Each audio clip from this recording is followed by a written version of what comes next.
কমলা লেবু আর dry fruits দিয়ে eggless cake বানাবো। কতটা সফট হয়েছে দেখুন কেকটা। এভাবে আপনারা একবার বানিয়ে দেখবেন, সত্যি খুব ভালো হয়েছিল, পুরো স্পঞ্জি হয়েছিল কেকটা। আপনারা একবার এভাবে বানিয়ে দেখতে পারেন। তার জন্য আমি এখানে দুটো কমলা লেবু নিয়েছি।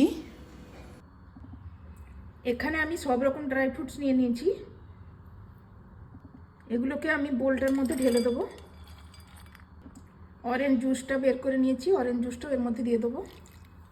ফ্রেশ অরেঞ্জ জুসটা নিয়েছি, ওকে অল্প সময় ভিজিয়ে রেখে দেবো। হাফ কাপ সাদা তেল, 1 কাপ গুঁড়ো চিনি, ভালো করে এটাকে মিক্স করে নেবো। এর মধ্যে আমি হাফ কাপ দই দিলাম,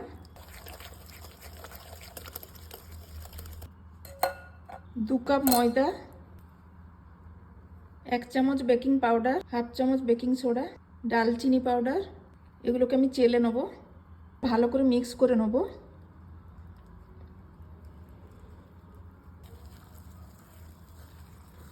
এর মধ্যে এখন আমি ভিজানো ড্রাই ফ্রুটসগুলো দিয়ে দেবো।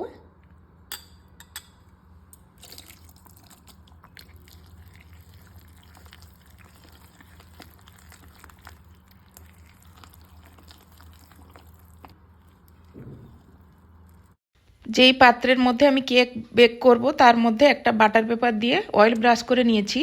এখন আমি ওই ব্যাটারটা এর মধ্যে দিয়ে দেবো। এখন এই পাত্রটাকে একটুখানি ট্যাপ করে ওর মধ্যে অল্প কিছু ড্রাই ফ্রুটস ছড়িয়ে দেবো। আপনারা আপনাদের পছন্দ মতো ড্রাই ফ্রুটস ছড়িয়ে নেবেন। আগের থেকে আমি প্রিহিট করে রেখেছিলাম একটা কড়াকে, ওর মধ্যে আমি এখন এটাকে বসিয়ে দিলাম। 1 ঘন্টার জন্য এটা বসিয়ে দিয়েছি। 1 ঘন্টা পর আমি চেক করে নেবো হয়েছে কিনা। দেখুন আমার ছুরির মধ্যে একটুকুনো লাগেনি, তার মানে এটা হয়ে গেছে। ঠান্ডা হয়ে গেলে এটাকে আমি মোল্ড থেকে বের করে নেবো। এখন আমি এটাকে বের করে নেবো কেকটা। ওর উপরে পেপারটা আমি তুলে দিলাম, কত সুন্দরভাবে উঠে যাচ্ছে আপনারা দেখতে পাচ্ছেন। এভাবে আপনারা একবার কেক বানিয়ে দেখবেন, খেতে খুব ভালো লাগবে। কেকটা খুব সফট হয়েছিল, আপনারা দেখলে বুঝতে পারবেন।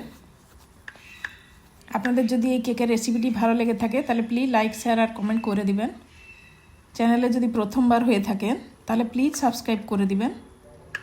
আপনারা কে কোথা থেকে দেখছেন প্লিজ আমাকে কমেন্ট দিয়ে জানাবেন। ভিডিওটি দেখার জন্য ধন্যবাদ।